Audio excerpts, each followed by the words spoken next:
tells the story of walking the streets of Calcutta and walking down the street and looking and seeing movement in the gutter. And she walked over and there was a man, barely alive. And she called her helpers and they came and picked him up out of the street and took him back to where they were. And for 3 hours, the nuns picked bugs and worms off of the man. They knew he was going to die. They bathed him. They cleaned him.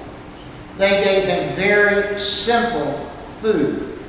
And they introduced him to something he had never experienced before. They introduced him to love. Love that had absolutely no strings attached. And as he lay dying and Mother Teresa was at his side, he looked at her and he said to her, and these are his words, "I came here as an animal.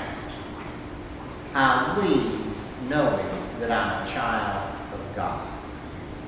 That's what love does. Sometimes our faith takes us into places that don't smell like our home. It involves us with people whose morals and ethics might not be like ours. It confronts us with situations that there really is no solution to other than offer love and serve that person. Faith without action is dead. But a vibrant, living faith, what does it produce? What did Jesus say? It produces healthy fruit. James Bender. James Bender's an author. He wrote a book, How to Talk Well. And he tells the story of a farmer who grew great, award-winning corn.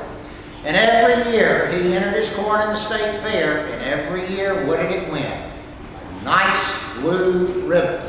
And a newspaper reporter interviewed this gentleman, and he learned something interesting from the farmer that grew it. The reporter discovered that the farmer didn't hoard his corn, he didn't hide his corn, but he shared it with his neighbors. And the reporter asked him, "How can you afford to share your best seed corn with your neighbors when they are entering corn competition year after year after years?" And the farmer looked at him like, "You big donkey." And he said, "Well, don't you know," said the farmer, "the wind picks up the pollen from the ripening corn in all of the farms around my corn. And it swirls from field to field. And if my neighbors grow inferior corn, cross-pollination is going to steadily make my corn of a lesser and lesser quality. If I'm to grow good corn," he said, "I must help my neighbors grow good corn." In the early part of this passage, James warns against showing preference to those with money. If you show special attention to the man wearing fine clothes and say, "Here's a good seat for you," but to say to the poor, "You stand there or sit on the floor," haven't you discriminated among yourselves and become judges with evil thoughts? Our spiritual maturity, yours and mine, begins when we realize that I'm imperfect, that you're imperfect, that we're all imperfect. Hollywood teaches us to admire and reward beautiful faces and magnificent physiques. But Scripture reminds us to beware pride and conceit that accompanies money or the adoration of the body. Faith opens our eyes to see differences. Much of prejudice, so much of prejudice, is based on the inability to accept what's different than what we know. Subconsciously, we're thinking, unless you have the same political views, unless you have the same religious views, unless your skin and my skin is the same color, unless you are from the same socioeconomic base where I come, you might not be as good as I am. And that's so sad, because there is so much that each one of us can learn from diversity. There's a broadening enrichment to life that can come to us when we learn to tolerate and, yes, to invite those who see the world from a different perspective. During the years of the Civil War, Abraham Lincoln didn't go to church much, not because on Sunday, not because he wasn't religious, but he didn't want to be disrupted. But do you know when Abraham Lincoln went to church? He went to church on Wednesday night. He went to Bible study, Wednesday night fellowship supper. And instead of sitting out in the congregation, he sat in the pastor's study that was off of the sanctuary with the door open so he could hear. And one night he went, and after it was over, he and his aide were walking home. Can you imagine a president walking home in today's world?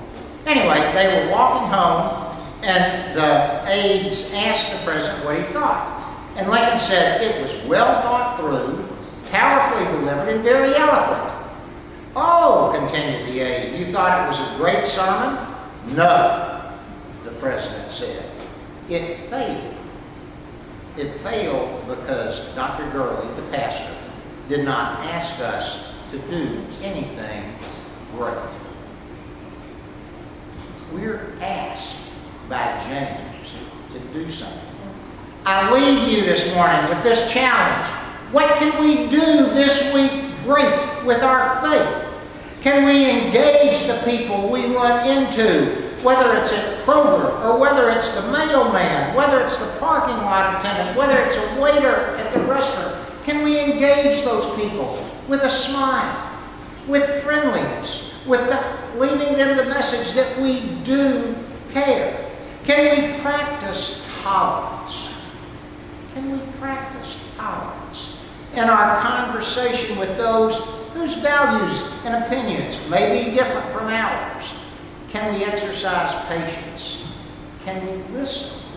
Oh my. Can we listen attentively to other people?